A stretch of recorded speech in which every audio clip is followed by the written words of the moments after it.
A'udhu billahi minash shaitani rajim. Bismillahir rahmanir rahim. Rabbi shrah li sadri wa yassir li amri wahlul 'uqdatam min lisani yafqahu qawli. Assalamu alaikum wa rahmatullahi wa barakatuh. Karibuni tena katika darasa letu lingine, ikiwa ni mwendelezo wa madarasa yaliyopita katika kipindi chetu cha majirani wa peponi. Na leo tutaongelea tabia njema. Kwenye Uislamu tunaambiwa kwamba kiigizo chetu ni Mtume Muhammad sallallahu alaihi wasallam, na Mwenyezi Mungu anatuambia kwamba Mtume Muhammad sallallahu alaihi wasallam yeye ndiye mbora wa tabia njema, yani yeye ndo ana tabia njema kuliko sisi wote. Alikuwa sadiq al-amin, yani alikuwa ni mwaminifu, msema kweli, alikuwa na tabia zote nzuri au zote njema ambazo tumeelekezwa katika Uislamu. Mtume huyo Muhammad sallallahu alaihi wasallam, licha ya kuwa Makuraish walikuwa wanamchukia, wanamfanyia fitna, wanamfanyia vitimbwi, lakini bado walikuwa wanamwamini, wanampelekea vitu vyao awatunzie, wanampelekea amana zao awatunzie, na wengine walikuwa wanamuita al-amin kwa sababu alikuwa ni mwaminifu sana. Basi leo katika kipengele hiki cha tabia njema sisi tutaongelea tabia ya kutamka maneno mazuri. Kuna shekhi mmoja alikuwa anasema kwamba ukweli, alikuwa anasema kwamba maneno mazuri yanaweza yakakubalika hata kama ni uongo. Yani maneno mazuri ukiyaongea mtu anaweza akakukubali hata kama kile kitu sio cha kweli. Lakini ukiongea maneno ya kweli ila sio kwa namna nzuri, mtu hawezi hata kuyakubali. Unapomwelekeza mtu jambo, ukamwelekeza wewe toka hapa bwana, kwa hiyo unafanya hivyo, kwa hiyo unafanya hivi, anaweza hata asitoke, akakutizama tu. Lakini ukamfuata kwa utaratibu, ukamwambia samahani, naomba upishe hapa kwa sababu kuna 1 2 3, yule mtu anaweza akainuka bila shida, bila changamoto, na akatoka.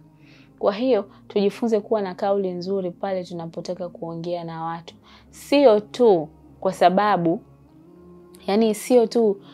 tunahitajia kitu fulani kutoka kwa hao watu, au sio tu kwa sababu huyu mtu hastahiki kuambiwa vibaya, labda ni kiongozi au nini. Hapana, yani tuwe na kauli nzuri tunapoongea na kila mtu. Kuna kisa kimoja cha dada mmoja aliolewa.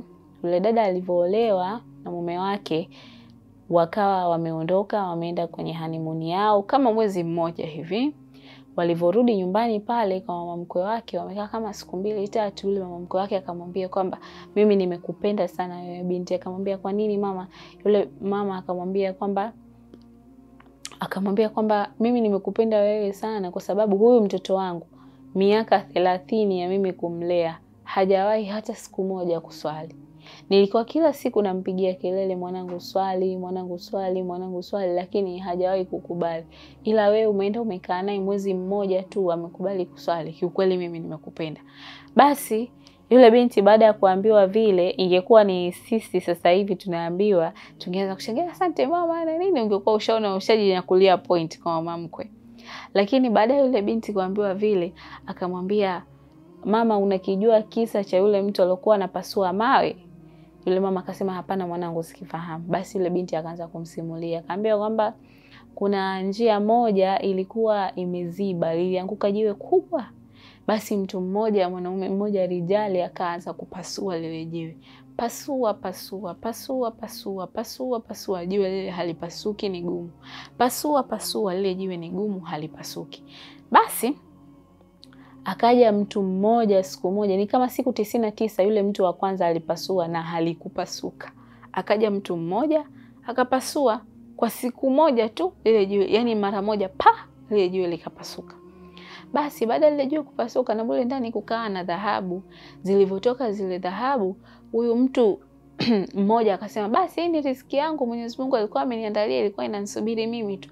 Yule mwingine akasema hapana, mimi nimevunja hapa kwa siku 99, wewe unataka leo mara moja tu uchukue. Akamwambia hapana bwana, mimi hii ni riziki yangu. Basi wale watu wakatoka wakaenda kwa kadhi. Kadhi ni kiongozi wa sehemu hiyo waliokuepo. Wamefika pale, kadhi akamwambia kwamba akafika pale, akaambia akapofika pale kwa kadhi akauliza shida ni nini? Huyu akasema kwamba mimi bwana nimepiga hili jiwe kwa siku 99 lakini halijapasuka. Huyu kaja akapiga jiwe hili mara moja tu limetoka na dhahabu na anataka azichukue yeye. Basi huyu akasema lakini kadhi, mimi nimepasua mara moja na ilikuwa ni riziki yangu. Basi kadhi akasema kwamba hapana, huyu aliyepiga kwa mara 99 anatakiwa apewe thamani ya hizi dhahabu kwa hiyo mara 99, na wewe mara moja upewe ya mara moja, kwa sababu huyu wa siku 99 amelilainisha lile jiwe mpaka wewe umekuja kupasua, basi imekuwa ni rahisi kwako. Basi yule binti baada ya kumwelezea yule mama, fundisho likawa ni kwamba yule mama all that time au huo muda wote wa miaka 30 alikuwa anamlainisha yule kijana. Kwa hiyo kazi ya huyu binti ikawa ni nyepesi tu kumwambia kwamba basi swali, na yule kijana akaswali.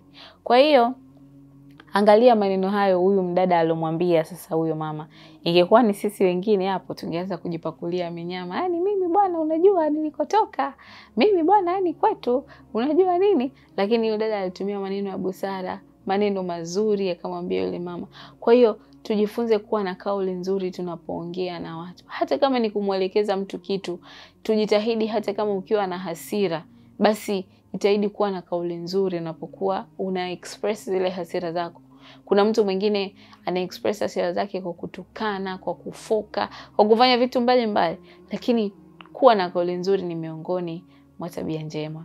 Wa hadha, assalamu alaikum wa rahmatullahi wa barakatuh. Tupatane katika vipindi vijavyo. Usisahau kusubscribe, kulike, kushare na wengine waweze kujifunza matunda haya mazuri ya Uislamu.